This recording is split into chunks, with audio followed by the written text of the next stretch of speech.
چرا بهش فیف میکنی آخه؟ نه من میخوام باهاش آشتی کنی بسا فوتبالیست و یا حتی پزشک بابا داداشته هر کدوم به نوعی متد ناامنی انفجاری پسر ورزش ایران رو نازی اما به کارم اعتقاد داشتم میدونستم مسیر درستی. داری دعا میکنی برات؟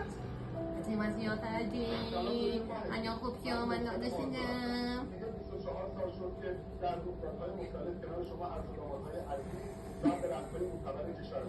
هنو بدبیه فقط موهاش کوتاه کرده قربون تو برام من که نمیزنی فدای تو بسم من که دل رحمی چون کنی دعا کن بسش دعا بخون دعا بخون قرار بود نزنی بده سگ